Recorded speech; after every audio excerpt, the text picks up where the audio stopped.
Hello dear students, मैं हूं दिनेश यादव और एक बार फिर से आपका स्वागत है आपके अपने YouTube channel Spartans Learning Media पर। Today we will discuss about the numericals related to the concentration terms and some numericals are related to the board exam and others are related to the competition. Let's start. तो आपके पास पहले दो questions board पे मैं लिख दिए हैं। आप इन क्वेश्चंस में सबसे पहले हम फर्स्ट क्वेश्चन को अटेम्प्ट करेंगे। पहला क्वेश्चन हमारे पास क्या कह रहा है, uh sugar solution is prepared by adding 2 gram of a substance A. यहाँ पे ए आप समझ रहे होंगे कोई एक सॉल्यूशन की बात कर रहा है, यहाँ सब्सटेंस का नाम है ए, ठीक है ना। तो uh solution is prepared by the adding 2 gram of a substance A to 18 gram of water, calculate the mass percent of the solute. मतलब 2 ग्राम सब्सटेंस को 18 ग्राम वाटर के अंदर डिसॉल्व करने के बाद कह रहा है कि बताइए यहाँ पे सॉल्यूट का मास परसेंट क्या है। मास परसेंट किसका पूछा है, मास परसेंट ऑफ सॉल्यूट पूछा है। तो जल्दी से बताइए, ये सब चीज़ें आप बहुत हल्के हल्के क्वेश्चन है। आप यहाँ से देखेंगे जो सब्सटेंस है जिसको हम ऐड करा रहे हैं, यहाँ पे वाटर कितना है मेरे पास, यहाँ पे वाटर है 18 ग्राम H2O है।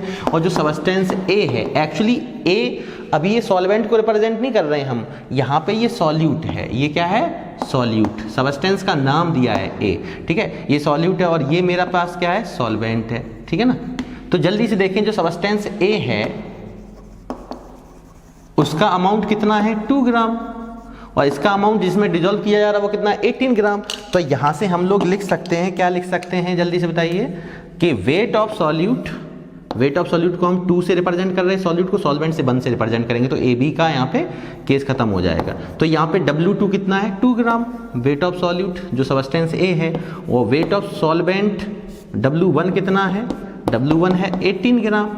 नाउ वी नो दैट, ये क्या है हमें given that, now we know that mass percent जो होता है W परसेंट, वो किसके इक्वल होता है, क्योंकि वेट ऑफ सॉल्यूट का निकालना है, मास परसेंट सॉल्यूट का निकालना है, तो अमाउंट ऑफ सॉल्यूट ऊपर और टोटल अमाउंट सॉल्यूशन का नीचे, mass of solute upon mass of solution into 100। अब यहाँ से आप जल्दी से बताइए, ये कितना है 2, यहाँ ये कितना है 18, ये कितना है 2, ग्राम में है, ठीक है, ग्राम से ग्राम कैंसिल हो जाएगा, इनटू ये क्या है 100। इसको सॉल्व कर लीजिए आप जल्दी से। तो जब इसको सॉल्व करेंगे तो 2/20 ये कितना आ जाएगा, 2/20 इंटू 100। इससे कैंसिल आउट कर दीजिए 5 टाइम्स, तो कितना आया 10%। तो मास परसेंट ऑफ सॉल्यूट इज 10%, ठीक है ना। सिंपल क्वेश्चन है। जल्दी से देखें क्वेश्चन नंबर 2। क्वेश्चन नंबर 2 में हमें क्या बता रहा है, calculate the masses of cane sugar and water. मतलब कि हमें मास केन शुगर का भी कैलकुलेट करना और वाटर का भी करना है, ठीक है। रिक्वायर्ड टू प्रिपेयर 250 ग्राम, मतलब 250 gram of 25% cane sugar solution. इसका मतलब पता है, हम लोग जानते हैं कि मास परसेंट जो होता है, मास परसेंट अगर मैं बात करूं तो किसके इक्वल होता है, mass of solute upon mass of solution into 100। अब यहाँ पे मास परसेंट गिवन है कितना, 25%, तो 25 लिख लिया। मास ऑफ सॉल्यूट ये अपने को कैलकुलेट करना है, मास ऑफ सॉल्यूट, ठीक है। और यहाँ पे सॉल्यूट क्या है, केन शुगर, ठीक है। तो यहाँ पे मास ऑफ सॉल्यूशन कितना प्रिपेयर किया जा रहा है इन दोनों को मिला के 250 ग्राम। तो यहाँ पे मास ऑफ सॉल्यूशन जो है वो क्या है, sugar solution, cane sugar solution. अब केन शुगर सॉल्यूशन है तो केन शुगर सॉल्यूशन का, अभी आप कहेंगे सर अभी आपने बोला था केन शुगर तो सॉल्यूट है। आप केन शुगर जो है वो किस में डिसॉल्व की जा रही है, वाटर में। जब सॉल्यूट को सॉल्वेंट में डिसॉल्व कराएंगे तो होमोजेनियस मिक्सचर बनेगा, वो होता है सॉल्यूशन। तो यहाँ पे जो 250 ग्राम है ये क्या है, मास ऑफ सॉल्यूशन इनटू 100। अब आप देख लीजिए यहाँ से मास ऑफ सॉल्यूट, यहाँ पे जो सॉल्यूट है वो क्या है, ये जो सॉल्यूट है वो एक्चुअली में क्या है, केन शुगर, ठीक है ना। और यहाँ पे जो मास ऑफ सॉल्यूशन है ये क्या है, केन शुगर सॉल्यूशन का मतलब आप समझ चुके होंगे कि केन शुगर प्लस वाटर, ठीक है ना। तो यहाँ पे हम लोग बात कर सकते हैं मास ऑफ सॉल्यूट तो मास ऑफ सॉल्यूट का मतलब मास केन शुगर की मैं बात कर रहा हूँ, क्योंकि यहाँ केन शुगर हमारा सॉल्यूट है। तो मास ऑफ सॉल्यूट को अगर मैं देखूंगा यहाँ पे, तो जल्दी से बताइए, यहाँ से मास ऑफ सॉल्यूट निकालेंगे तो 250 का मल्टीप्लाई किस में होगा, 25 में, 25 इंटू 250, और ये मल्टीप्लाई वाला 100 कहाँ जाने वाला है, अपॉन में। इसको आप लोग सॉल्व कर लें, सॉल्व करिए जल्दी से। तो ये 4 टाइम्स गया, इससे कैंसिल कर दीजिए, 4 6 जा 24, कितना कैरी 1 10 हो चुका, 4 2 जा 8, कितना 2.5 इतना आया। This is the mass of cane sugar, क्योंकि ये ग्राम में दिया था तो ऑब्वियसली मास ऑफ सॉल्यूट भी किस में आएगा, ग्राम में आएगा। अब मैं बात करता हूँ मास ऑफ वाटर की। नाउ मास ऑफ वाटर, तो वाटर हमारा क्या है, सॉल्वेंट, तो सॉल्यूशन का मास टोटल कितना है 250, और सॉल्यूट का कितना आया 62.5, ठीक है ना। तो बताइए ये मेरे पास जब मैं इसको माइनस करूंगा तो ये मेरे पास कितना आने वाला है, 250 माइनस 62.5, माइनस करिए आप लोग जल्दी से, तो ये आ जाएगा 187.5 ग्राम। तो इस तरीके से हमने मास कैलकुलेट करना था केन शुगर और वाटर का। तो सबसे पहले हमने मास परसेंट जो गिवन है, मास ऑफ सॉल्यूशन गिवन है, मास ऑफ सॉल्यूट निकाला, जो सॉल्यूट है वो मेरा केन शुगर है, जो सॉल्वेंट है वो मेरा वाटर है। तो पहले मैंने सॉल्यूट का मास निकाल लिया फॉर्मूले से मास परसेंट के, और टोटल मास सॉल्यूशन का गिवन है, तो टोटल मास में से अगर सॉल्यूट का मास माइनस करेंगे तो ऑब्वियसली सॉल्वेंट का मास आना है, ठीक है ना। तो ये दोनों मेरे पास क्या आ गए, आंसर है। एक बार स्क्रीनशॉट ले लें, या मेरे साथ आप सीख रहे हैं तो लिख के चलें, ठीक है, नोटबुक पे। चलिए मैं इसको रफ करने जा रहा हूं।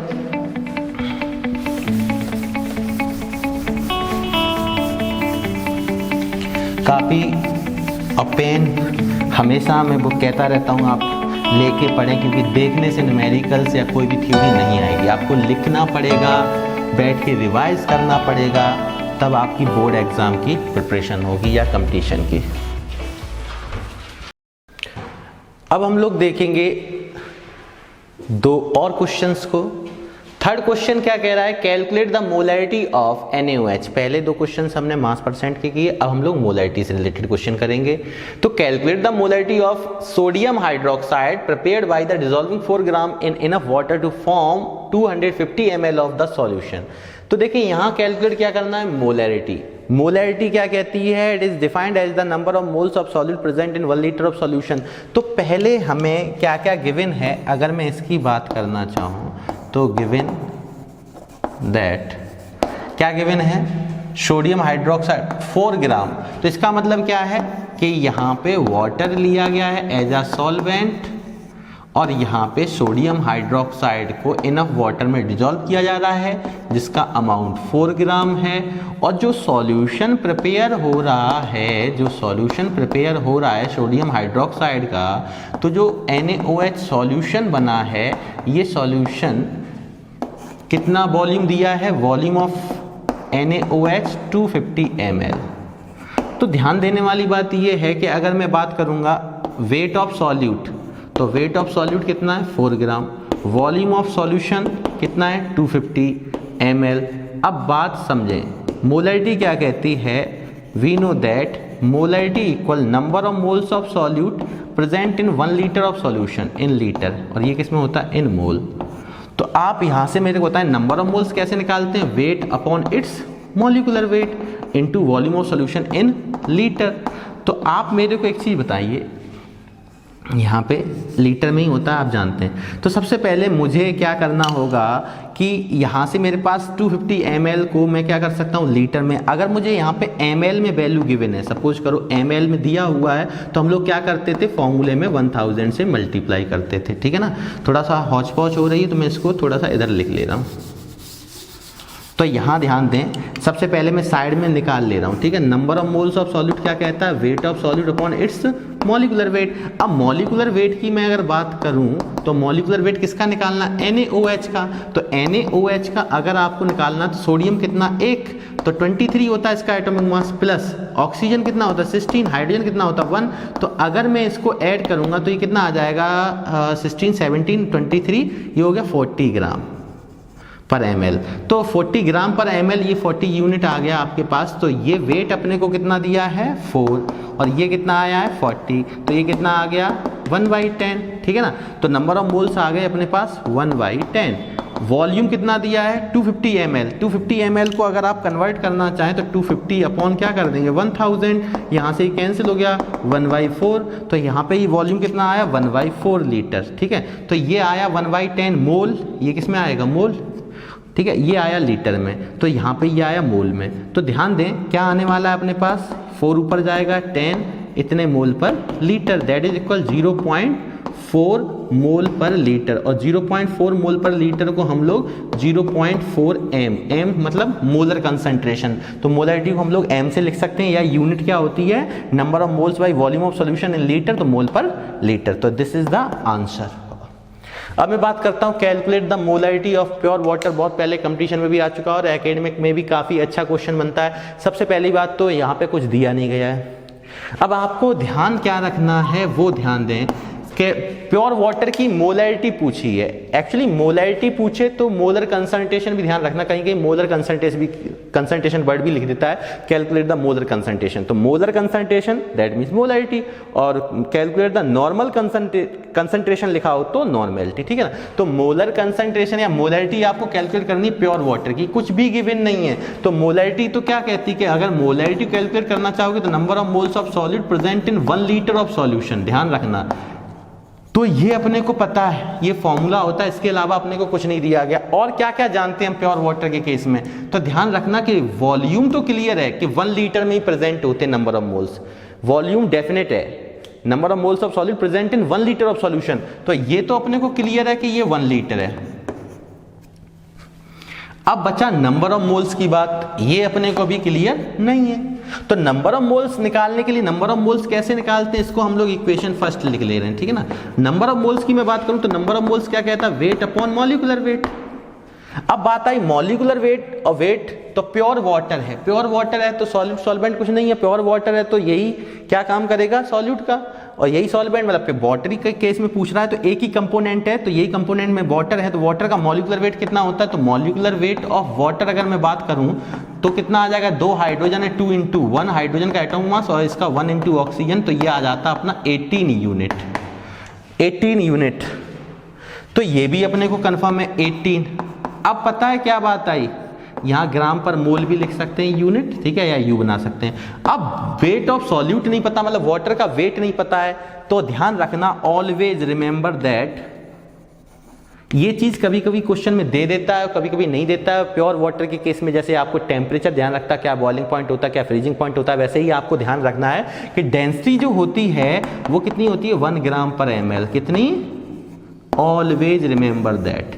ये चीज आपको गिवन हो तो भी अच्छा, ना गिवन हो तो भी आपको ध्यान रखना है। अब डेंसिटी सर अगर पता भी हो 1 ग्राम पर ml, कुछ को ध्यान आ गया होगा कितनी होती है, तो प्योर वाटर के केस में डेंसिटी से हमें वेट से क्या मतलब है, तो देखिए डेंसिटी बराबर हम लोग जानते हैं, सिंस डेंसिटी क्या होती है मास बाई वॉल्यूम, तो यहाँ से अगर मैं यहाँ से डेंसिटी निकाल वॉल्यूम, तो यहाँ पे वॉल्यूम मेरे पास, एक चीज बताओ डेंसिटी कितनी है, डेंसिटी अगर मुझे कैलकुलेट करनी है तो डेंसिटी कितनी है 1 ग्राम पर ml, वेट वॉल्यूम कितना 1 लीटर। अब यहाँ पे ये 1 ग्राम पर ml में है और यहाँ पे ये लीटर में, तो क्या करना पड़ेगा 1 ग्राम पर ml, और यहाँ पे क्या लेके चलेंगे वेट ऑफ सॉल्यूट, ठीक है, अपॉन 1 लीटर को क्या लिख सकते हैं 1000 ml लिख सकते हैं, ml से ml कैंसिल हो गया, तो यहाँ से वेट ऑफ सॉल्यूट कितना आया, इसको मैं वेट ऑफ सॉल्यूट के वाटर को मैंने 2 लिखा है ना यहाँ पे N2, ठीक है, तो यहाँ पे मैं 2 लिख के चल रहा हूँ, तो यहाँ पे कितना आया 1000 ग्राम।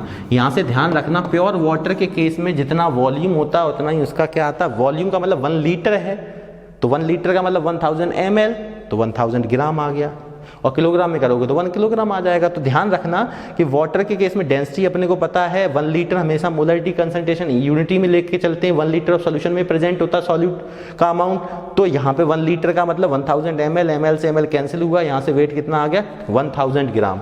अब अपने को ये इक्वेशन अपने पास सेकेंड है, तो सेकंड इक्वेशन से देखें, फ्रॉम इक्वेशन सेकंड, तो सेकंड इक्वेशन में अगर मैं देखना चाहूँ तो यहाँ पे मैं इस चीज़ को from equation first and second बताइए मेरे को, यहाँ से मैं मोलरिटी को क्या लिख सकता हूँ, मोलरिटी इक्वल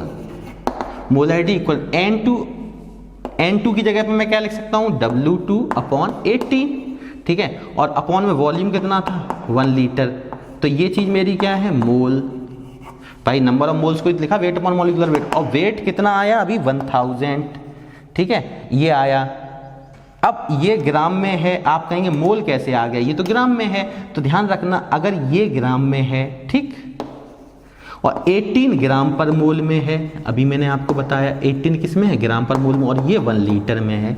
अभी देखो 18 किस में आया, ग्राम पर मोल में। यूनिट को भी रख सकते हैं या हम इसको 18 ग्राम पर मोल भी बोल सकते हैं, ठीक है। मोलर मास किस में होता है, ग्राम पर मोल में।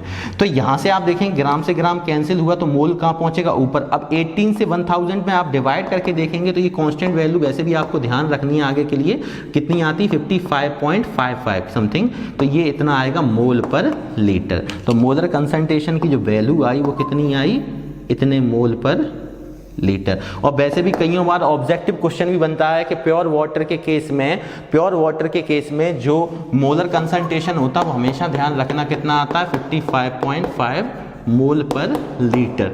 कभी कभी ऑब्जेक्टिव क्वेश्चन होता है तो आपको इसको कैलकुलेट करना नहीं है, जैसे डेंसिटी को ध्यान रखना है, वैसे मोलर कंसंट्रेशन कितनी आती है, 55.5। अगर कोई कहता है कैसे आती तो आप उसको सॉल्व करके दिखाएंगे कि मोलरिटी का फॉर्मूला क्या होता है, नंबर ऑफ मोल्स कैसे निकाले जाते हैं, नंबर ऑफ मोल्स में मोलर मास वाटर का इजीली वे में पता होता है, वेट निकालने के लिए डेंसिटी का यूज करते हैं, डेंसिटी हमें 1 ग्राम पर ml ध्यान रहती है, और ये वॉल्यूम 1 लीटर है, लीटर को ml में कन्वर्ट किया तो यहाँ से वेट ग्राम में आ गया, वो ग्राम यहाँ पे रखा, ये ग्राम पर मोल में, यहाँ से नंबर ऑफ मोल्स आ जाएंगे, नंबर ऑफ मोल्स को यहाँ रखेंगे और उसको 1 से डिवाइड करेंगे तो यहाँ नंबर ऑफ मोल्स 55.5 ही आते हैं, 55.5 आएंगे अगर, ठीक है। यहाँ से 1000/18 करेंगे 55.5, 1 का मल्टीप्लाई करेंगे तो या डिवाइड करेंगे तो भी कितना आ रहा, 55.5। तो ध्यान रखना मोलर कंसंट्रेशन प्योर वाटर की कितनी होती है, 55.5 मोल पर लीटर। ओके, स्क्रीनशॉट ले सकते हैं, मैं रफ करने जा रहा हूँ।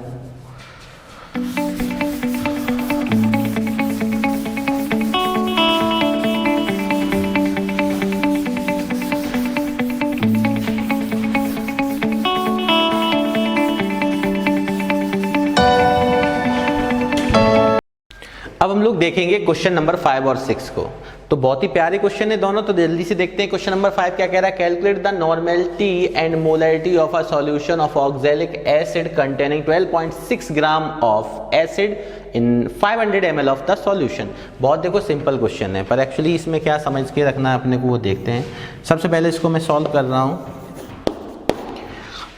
मोलरिटी और नॉर्मेलिटी को कैलकुलेट करना सॉल्यूशन की ऑक्सैलिक एसिड जो होता है उसको पहले देख लें। Oxalic acid, actually oxalic acid की मैं बात करूं तो ऑक्सैलिक एसिड क्या होता है, COOH single bond COOH into twice H2। ये वाटर अगर किसी के सराउंडिंग में लगा होता है तो उसकी क्या हाइड्रेटेड फॉर्म को रिप्रेजेंट करता है, ठीक है ना। तो हाइड्रेटेड फॉर्म है ये ऑक्सैलिक हाइड्रेटेड फॉर्म। तो अगर मैं इसके मोलर मास की बात करूं, मोलर मास, ठीक है ना, मोलरिटी है तो मोलर मास तो निकालना ही पड़ेगा। तो मोलर मास की अगर मैं बात करूंगा तो कितने कार्बन है, 2, तो 2 × 12 प्लस ऑक्सीजन कितने 4 × 16 प्लस हाइड्रोजन कितने 2 × 1 प्लस वाटर कितने 2, और वाटर मॉलिक्यूल का 16 और 2 18, तो कितना ग्राम पर मोल आएगा, ये हो गया 24, ये 24 हुआ, ये 64, ये 2, ये 36, तो 90 प्लस 36 126 ग्राम पर मोल, ये आ गया मोलर मास। अब मैं बात कर रहा हूँ इसी में, ध्यान रखना कि जब इसको डिसोशिएट कराते हैं तो ये क्या देता है, COO माइनस ऑक्सलेट एनायन होता है, ये ऑक्सलेट, ठीक है, और क्या रिप्लेस कर देता है 2 हाइड्रोजन आयन। तो ये डाई बेसिक है, कैसा होता है, dibasic acid. Dibasic acid क्यों है, क्योंकि कितना रिप्लेस कर रहा है hydrogen ion, 2 hydrogen ion replace हो रहे हैं, तो ये डाई बेसिक एसिड है, ठीक है। और यहाँ से एक चीज़ और पता चल गई बहुत अच्छी, क्या कि बैलेंस फैक्टर भी इसका कितना है 2। बैलेंस फैक्टर कितना, दिस इज वैलेंसी या बैलेंस फैक्टर कितना है 2, ठीक है ना। तो यहाँ से अगर मैं मोलरिटी की बात करूँ तो मोलरिटी अगर मैं कैलकुलेट करनी तो number of moles of solid present in 1 litre of solution. Number of moles की मैं बात करूँ तो weight upon molecular wait into volume of solution. अब मुझे ml में दिया है, अगर मुझे ml में दिया है यहाँ पे वैल्यू 500 ml, तो लीटर में कन्वर्ट करने के लिए आपको पता है क्या करते थे हम लोग, 1000 डिवाइड, वो फॉर्मूला आपने पढ़ रखा है। जल्दी से बताएं, यहाँ पे अगर मैं बात करूँ वेट ऑफ सॉल्यूट की, तो वेट ऑफ सॉल्यूट कितना दे रखा है 12.6 ग्राम इंटू 1000 अपॉन में क्या लेके चलेंगे, मॉलिक्यूलर वेट कितना आ गया, ये 126 ग्राम पर मोल। और यहाँ पे अगर मैं बात करूँ वॉल्यूम इन ml, ml में वॉल्यूम कितना दिया 500, ठीक है इतना। अब आप मुझे बात समझिए, यहाँ 500 ml है और जब मैंने 1000 से डिवाइड दिया था तो यहाँ पे एक्चुअली में ml में दिया था और ml से लीटर में कन्वर्ट करने के लिए हमने ये 1000 किया, तो पूरा एक्चुअली किस में आ गया है। अब ये वैल्यू जो है वो हमने कैसे लिया है आप समझ लेना, यहाँ पे थोड़ा सा समझ के चलना कि मैंने कहा आपसे ये लीटर में लिया जाता, अगर लीटर में लिया जाता है तो अगर मैं इसको ml में फॉर्मूले में बनाता था तो लीटर में कन्वर्ट करने के लिए 1000 से डिवाइड देता, वो ऊपर पहुँच चुके हैं। तो अब जो वॉल्यूम लिया जाएगा वो 1000 के मल्टीप्लाई, जैसे मैंने यहाँ 500 ml लिया तो इसको लीटर में बदलने के लिए मैंने 1000 किया, तो अब ये यहाँ से ml में हट चुका, अभी किस में आ चुका है, लीटर में आ चुका है। तो ये 1000 अपॉन वाले कहाँ चले जाते हैं, ऊपर, वो मैं लिख रहा हूँ, तो ध्यान रखना मैं लीटर यही लिखूंगा अपॉन में, ठीक है। तो यहाँ से ग्राम कैंसिल हो गया, तो यहाँ पे क्या, इसको कैंसिल करेंगे, पॉइंट हटाया, यहाँ पे कितना आ जाएगा 10 आ जाएगा। और इसको सॉल्व कर लो आप, ये 2 टाइम्स गया, ठीक है, और ये 1 टाइम्स गया, तो कितना आया 2 बाई, यहाँ पे इसको देखेंगे तो ये आया 2/10। मोल कहाँ पहुँच जाएगा ऊपर और लीटर कहाँ रहेगा अपॉन में। तो यहाँ से आंसर अपने पास क्या आ चुका है आपको देखने में मिल रहा है, आंसर आ जाएगा 0.2 मोल पर लीटर, ठीक है। तो ये हुआ मोलैरिटी। अगर मैं बात करता हूँ नॉर्मेलिटी, तो नॉर्मेलिटी क्या कहती है, number of gram equivalent upon volume of solution in litre. अब मेरे भाई मुझे बताइए उसी तरीके से नंबर ऑफ ग्राम इक्विवेलेंट कैसे निकालते हैं, weight upon molecular weight upon equivalent weight. तो weight upon equivalent weight into volume, अगर मैं वॉल्यूम को ml में दिया है तो 1000 से डिवाइड करूंगा तो यहाँ पे 1000 एक्चुअली पहुँच जाएंगे। तो अब ये वॉल्यूम किस में हो चुका है, ml में वॉल्यूम यहाँ पे डायरेक्ट रखना, पर ये लीटर में कन्वर्ट हो चुका है, ठीक है, अपने को पता है। तो यहाँ पे वेट कितना है 12.6 इक्विवेलेंट वेट। इक्विवेलेंट वेट कैसे निकाला जाता है, अगर इक्विवेलेंट वेट की मैं बात करूं तो इक्विवेलेंट वेट क्या कहता है, मॉलिक्यूलर वेट बाई वैलेंसी। तो यहां से मॉलिक्यूलर वेट कितना 126 और बैलेंस फैक्टर कितना ये, तो इक्विवेलेंट वेट कितना आ जाएगा 63 यूनिट। तो 63 आ गया, ये 63 आया इंटू 500 इंटू ये कितना आया 1000। तो यहाँ से इसको सॉल्व कर लो, कितना आ जाएगा, ये 2 टाइम्स आएगा, ये 0.2 हो जाएगा, तो ये 0.4 नॉर्मेलिटी कितनी आई 0.4। पर मेरे भाई अगर मैं अभी भी इस फॉर्मूले से इसको सॉल्व करूं तो मेरे कंसंट्रेशन टर्म्स को पढ़ना ही बेकार था। क्या है, मोलैरिटी मैंने निकाल लिया, तो नॉर्मेलिटी के लिए हो सकता है कुछ बच्चा यहाँ पे इक्विवेलेंट वेट में या कुछ दिक्कत करे, तो यहाँ से आप इसको हम दूसरे मेथड से भी सॉल्व कर सकते हैं। बताओ मैंने क्या बताया था, normality equal x into M, ये मैंने कहीं फॉर्मूला लिखाया था आपको, बोला लिखाया था, ठीक है। अब इस फॉर्मूले के अकॉर्डिंग अगर मैं इसको सॉल्व करूंगा तो यहाँ से नॉर्मेलिटी कैसे निकाल सकते हैं, ये सेकंड मेथड है, सेकंड मेथड में बता रहा हूँ आपको यहाँ पे ये, ठीक है। तो नॉर्मेलिटी कैसे निकाल सकते हैं, वैलेंस फैक्टर कितना आया था 2 आया था valence factor into molarity, molarity हम लोग निकाल चुके 0.2, तो यहाँ से नॉर्मेलिटी कितनी आ गई 0.4। बोलो सिंपल है। तो ये मैंने सेकंड मेथड आपको बताया है, 0.4 यहाँ से भी आ रहा है, यहाँ से भी आ रहा है, तो आप समय बचाने के लिए किसका यूज करेंगे, इस रिलेशन का यूज करेंगे, ठीक है। एक बार इस क्वेश्चन का आप सॉल्यूशन का स्क्रीनशॉट ले ले। चलिए मैं इस वाले क्वेश्चन को करना स्टार्ट करता हूं, आप अब इधर देखिए। The density of the solution containing 13% by mass of sulfuric acid is 1.09 gram per ml. Calculate the molarity and normality of the solution. उसी तरीके का क्वेश्चन है, बस थोड़ा सा डिफर है। अब इसमें कैसे मुझे करना है वो समझ लें, ठीक है। सबसे पहले ये कह रहा है कि density of the solution contain क्या कर रहा है, कंटेनिंग है, कंटेनिंग 30% बाई मास। इसका मतलब है कि जो सॉल्यूट है, सॉल्यूट का अमाउंट कितना है, यहाँ पे सॉल्यूट का जो अमाउंट है वो 13 ग्राम है। 13% बाई मास का मतलब है, सॉल्यूट परसेंट का मतलब होता है कि सॉल्यूशन का जो मास है वो 100 है, कितना 100 ग्राम। परसेंट जब भी दिया हो तो सॉल्यूशन 100 ग्राम लेके चलेंगे, और 13% बाई मास कंटेन कर रहा है, इसका मतलब 13 ग्राम सॉल्यूट है और रिमेनिंग पार्ट किसका होगा, सॉल्वेंट का। तो solution 100 gram, 13 gram solute and 100 minus 13 जो भी आए वो क्या हो जाएगा, सॉल्वेंट का मास। तो यहाँ से आप देखेंगे जल्दी से क्या कह रहा है, डेंसिटी भी दे रखा है, सल्फ्यूरिक एसिड की डेंसिटी कितनी दे रखी, 1.09 ग्राम पर ml। अब मुझसे कह रहा है मोलैरिटी को कैलकुलेट करो, नॉर्मेलिटी को। तो यार मोलैरिटी कैलकुलेट करने के लिए अगर मैं मोलैरिटी कैलकुलेट करना चाहूँ तो मोलैरिटी क्या कहती है, number of moles of solid present in 1 litre of solution. अब मुझे आप बताइए यहाँ से कि वॉल्यूम निकालना है अभी आपको, तो वॉल्यूम निकालने के लिए डेंसिटी का यूज करेंगे। डेंसिटी बराबर क्या होता है, वेट अपॉन वॉल्यूम, तो मास बाई वॉल्यूम होता है। यहाँ से वॉल्यूम अगर निकालना सॉल्यूशन का तो वेट अपॉन डेंसिटी। अब ये किसका है, ये किसके लिए चल रहा है, सॉल्यूशन के लिए। ये वॉल्यूम किसका है, सॉल्यूशन का। ये डेंसिटी किसकी, सॉल्यूशन की, क्योंकि number of moles of solute present in 1 litre of solution होता है। तो यहाँ पे आप ये पूछ सकते हैं सर 1 लीटर ऑफ सॉल्यूशन में प्रेजेंट होता तो आप यहाँ वॉल्यूम निकाल क्यों रहे हैं। एक्चुअली हमें डेंसिटी अब गिवन है। सो सल्फ्यूरिक एसिड के केस की बात कर रहे हैं, जर्नल केस की नहीं। सल्फ्यूरिक एसिड की हमें डेंसिटी कितनी दी है, वहां पे हम हमेशा प्योर सॉल्वेंट वाटर को लेके चला करते हैं। तो यहाँ पे 1.09 ग्राम पर ml के अकॉर्डिंग अगर वॉल्यूम की बात करेंगे तो वेट ऑफ सॉल्यूशन कितना लिया जाएगा, 100 ग्राम। आपको पता है भाई यहाँ 13% मास से का मतलब हुआ 13 ग्राम अगर सॉल्यूट है, किस में देखा गया होगा, 100 ग्राम सॉल्यूशन में, और डेंसिटी कितनी है 1.09 ग्राम पर ml। ठीक है, ये इतनी है। तो आप मेरे को बताइए, ग्राम से ग्राम कैंसिल हुआ, ये क्या आया 100/1.09 ml। और ml से अगर मुझे लीटर में कन्वर्ट करना है तो 100 1.09 इंटू अपॉन में क्या कर देंगे 1000 कर देंगे। तो ये अब किस में कन्वर्ट हो गया, इससे ये कैंसिल कर देंगे तो कितना आ जाएगा 10 टाइम्स आ जाएगा 1.09 इंटू 10, ये आ गया इतने लीटर। अब मुझे बताइए नंबर ऑफ मोल्स की बात और कर लें हम यहाँ से। नंबर ऑफ मोल्स की अगर मैं बात करूं सॉल्यूट की तो वेट अपॉन क्या आता है, मॉलिक्यूलर वेट। अब सल्फ्यूरिक एसिड है, सल्फ्यूरिक एसिड की अगर मैं मोलर मास की बात करूं, सल्फ्यूरिक एसिड H2SO4 तो 98 आएगा। पर आपको मैं बता दे रहा हूं 2 इंटू क्या है 1 + 16, इसका कितना होता है सल्फर का 32, और 4 इंटू कितना होता है 16, तो ये आ जाएगा 2 + 32 + 64 दैट इज इक्वल 98 यूनिट। तो यहाँ पे ये 98 आया। वेट कितना है अपने पास 13 ग्राम, और ये कितना है 98 ग्राम पर मोल।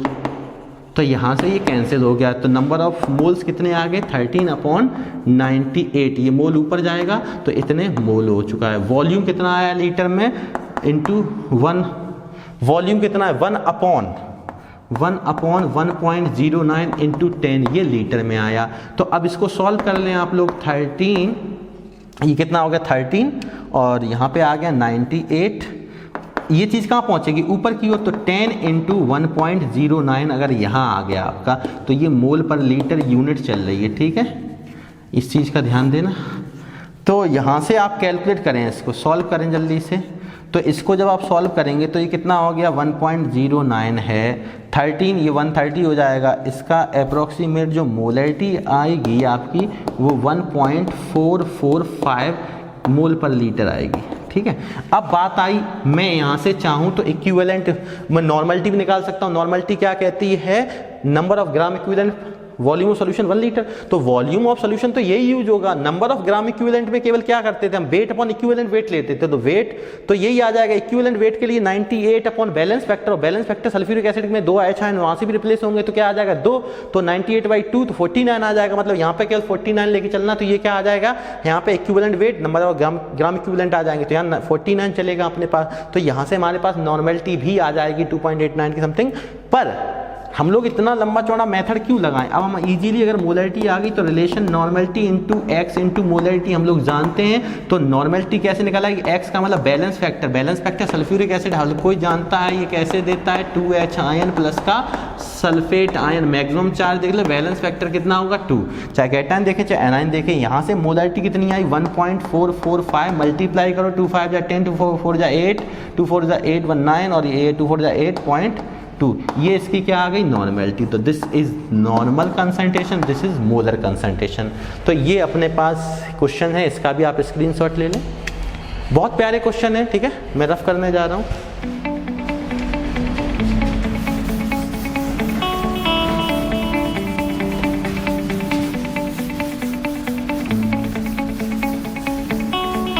स्क्रीनशॉट ले लिया, चलिए।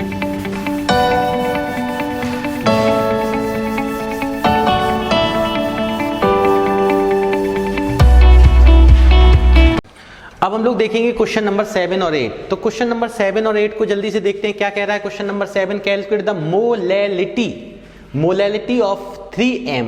इस M का मतलब होता है मोलर कंसंट्रेशन। क्या होता है, मोलर कंसंट्रेशन।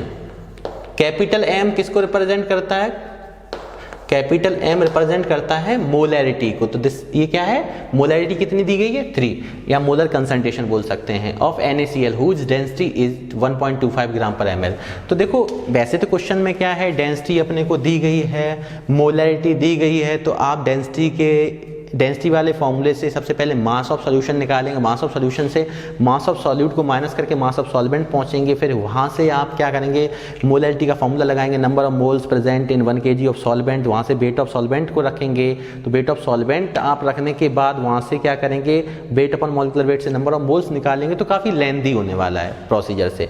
तो हम लोग किसका यूज करेंगे इस क्वेश्चन में, रिलेशन का। तो रिलेशन क्या था, मोलैलिटी और मोलैरिटी, एक चीज अननोन है, दूसरी चीज गिवन है, ठीक है, डेंसिटी भी। तो यहां से हम लोग क्या रिलेशन लगाएंगे, मोलैलिटी और मोलैरिटी वाला। तो आपको अगर ध्यान हो तो बताइए रिलेशन क्या था, वी नो दैट,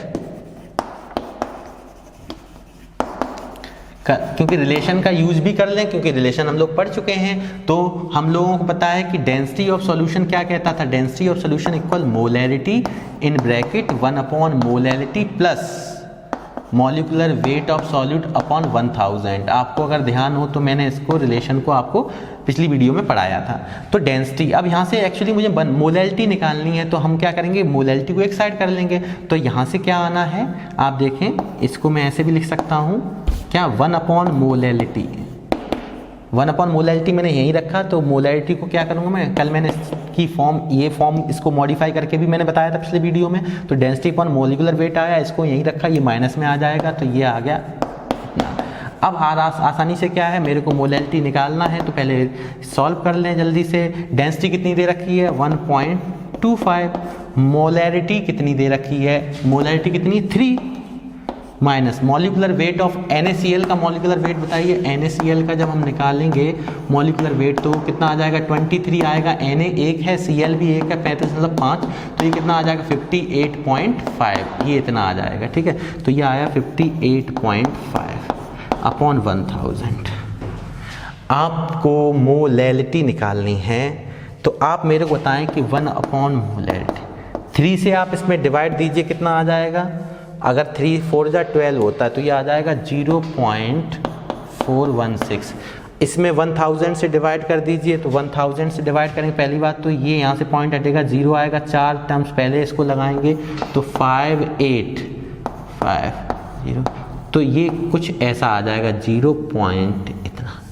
अब इसको क्या कर दीजिए, सॉल्व कर लीजिए, माइनस करिए जल्दी से, 0.058, मैं इसको यहीं तक रख ले रहा हूँ, 1 2 3 डिजिट तक, ठीक है, इतना कर ले रहा हूँ। तो इसको जब आप माइनस करें जल्दी से, तो यहाँ पे मैं सॉल्व कर रहा हूँ 1 अपॉन m, तो जब 6 8 माइनस करेंगे कितना आ जाएगा आपका ये वाला 0.358। ये इसको जब आपने माइनस किया 16 - 8, ठीक है। तो अब मेरे पास आया मोलैलिटी निकालनी, तो 1 अपॉन 0.358, और यहाँ से आप जब इसको सॉल्व करेंगे तो 2.79, ये मोल पर केजी बोल सकते हैं, मोल पर केजी, ठीक है, मोल पर केजी में भी बोल सकते हैं, या सिंपल हम इसको क्या बोल सकते हैं 2.79, और इसके सिंबल m से रिप्रेजेंट कर सकते हैं। तो मोलैलिटी कितनी आई, डेंसिटी वाले फॉर्मूले का यूज़ किया, मोलैलिटी को अलग कर लिया, सभी वैल्यू अपने को पता है, आसानी से हम लोग इस रिलेशन से क्या निकाल सकते हैं, मोलैलिटी। अब मैं बात करता हूँ नेक्स्ट क्वेश्चन की। नेक्स्ट क्वेश्चन में क्या कह रहा है, solution contains 2.5 mole of ethanol. देखो इथेनॉल के नंबर ऑफ मोल, एक इथेनॉल है और एक वाटर है, तो अपने पास इथेनॉल क्या होता है C2H5OH, जो इसको लिया गया वो किसके अंदर लिया गया है, ये जो है ये डिसॉल्व हो रहा है, वो किस में हो रहा है, वाटर में। तो यहाँ पे कौन है, वाटर, तो वाटर एज अ सॉल्वेंट है, इसको 1 लेके चलेंगे, ये एज अ सॉल्यूट है, इसको 2 लेके चलेंगे, मतलब ये सॉल्यूट है, और सॉल्यूट को हम लोग 2 से रिप्रेजेंट करते हैं, ये सॉल्वेंट है, और सॉल्वेंट को हम लोग 1 से रिप्रेजेंट करते हैं। तो यहाँ पे नंबर ऑफ मोल्स कह रहा है इथेनॉल का, तो इथेनॉल क्या है, सॉल्यूट, तो N2 का मतलब इथेनॉल के नंबर ऑफ मोल्स कितने हैं, 2.5 मोल, ठीक है। वाटर के नंबर ऑफ मोल्स कितने हैं, 1 से रिप्रेजेंट कर लो, 7.5 मोल। तो ये अपने पास दिया, क्या कह रहा है, calculate the mole fraction of each component of the solution. तो मोल फ्रैक्शन पूछा है, तो चाई 2 का मतलब मोल फ्रैक्शन ऑफ इथेनॉल। तो मोल फ्रैक्शन ऑफ इथेनॉल निकालना तो नंबर ऑफ मोल्स भी इथेनॉल के लिए जाएंगे upon total number of moles. अब जरूरी नहीं बेटा हमेशा 2 कंपोनेंट हैं, अगर कहीं पे 3 कंपोनेंट मिल जाए तो यहाँ पे N1 N2 N3 लेके चलना पड़ेगा, ठीक है ना। तो इससे जिसका आपको पूछा गया है अब होगा, पर आपके दिमाग में आएगा अगर सर 3 कंपोनेंट हैं तो यहाँ तो बनता है कि जिसका मोल फ्रैक्शन निकाला उसके नंबर ऑफ मोल्स ऊपर टोटल नीचे, तो 3 कंपोनेंट होंगे तो तीनों का टोटल करना पड़ेगा। पर सर ऐसे में दूसरे का हम लोग निकालते हैं दूसरे वाले फैक्टर का, दूसरे कंपोनेंट का, तो 1 में से माइनस कर सकते थे 2 कंपोनेंट पे, पर 3 में 1 में से माइनस नहीं करना, कि नहीं 2 का निकालना और फिर टोटल 1 में से माइनस कर देना उन दोनों का, ठीक है ना। तो यहाँ से नंबर ऑफ मोल्स कितना है 2.5 और ये कितना है, ये भी मोल में है, और ये टोटल यहाँ पे कितना आने वाला है 7.5 प्लस 2.5, ये दोनों भी मोल में है, मोल से मोल कट गया, ये यूनिट लेस होता है मोल फ्रैक्शन। तो ये कितना है 2.5 और ये कितना आ जाएगा 5 5 10 7 1 9, ये आया इतना 5 5 10 0 1 7 2 9 और 1 10, तो ये आया 10.0। तो यहाँ से हम लोग देखेंगे आसानी से पॉइंट से पॉइंट हटाया तो ये मेरे पास कितना आया 0.25। मोल फ्रैक्शन कितना आया, मोल फ्रैक्शन ऑफ इथेनॉल कितना आया 0.25। तो मोल फ्रैक्शन ऑफ वाटर ये किसके लिए है, फॉर इथेनॉल, ये किसका है इथेनॉल का, ठीक है। अब मैं बात कर रहा हूँ वाटर के केस में, तो वाटर के केस में अगर मैं बात करूँगा तो टोटल 2 ही कंपोनेंट है, 1 में से क्या कर देंगे चाहे 2 माइनस कर दें, 1 माइनस 0.25 करेंगे तो आपके पास 0.75 आ जाएगा। तो ये मोल फ्रैक्शन किसका आ गया, वाटर का। तो प्रत्येक कंपोनेंट का हमें क्या निकालना था, मोल फ्रैक्शन, ठीक है। इसका भी स्क्रीनशॉट ले लें आप, ठीक है, इसका स्क्रीनशॉट ले चुके हैं, ठीक। और आज के इस वीडियो में हम लोग इतने क्वेश्चन किए, इन क्वेश्चंस को घर पे आपको क्या करना, नोटबुक पे बाकायदा लिख लिख के आपको सॉल्व करने हैं, और फिर आपको बिना देखे भी केवल क्वेश्चंस को देख के आपको इनको प्रैक्टिस करनी है रब पे। और अगर आप चाहते हैं कि इससे रिलेटेड और भी क्वेश्चंस को आप प्रैक्टिस के लिए करना चाहें, डेली प्रैक्टिस प्रॉब्लम्स को, मैंने आपके अपने Spartan learning media Telegram app, मैंने पहले बताया था आप इसको ज्वाइन कर चुके होंगे उम्मीद है। तो Spartan learning media Telegram app पे जाकर आप देखेंगे तो आपको इससे रिलेटेड डेली प्रैक्टिस प्रॉब्लम के क्वेश्चंस वहाँ पे प्रोवाइड करा दिए गए हैं, ठीक है। और उनको जैसे ही आप सॉल्व करेंगे तो नेक्स्ट डे आपको क्या मिलेगा, उसी टेलीग्राम ऐप पर, Spartan learning media Telegram app पर ही उससे रिलेटेड आपको सॉल्यूशन भी प्रोवाइड करा दिया जाएगा, जिससे आप अपने क्वेश्चंस को चेक कर सकते हैं कि आपने करेक्ट किया है या नहीं, ठीक है।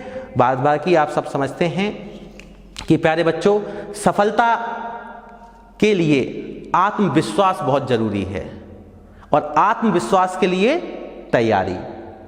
तो हंसते रहें, मुस्कुराते रहें और तैयारी करते रहें, क्योंकि तैयारी जब आप करेंगे तो आपका आत्मविश्वास बढ़ेगा, और आत्मविश्वास से ही आपको क्या मिलने वाली है, सफलता, ठीक है। जय हिंद, जय भारत, थैंक यू।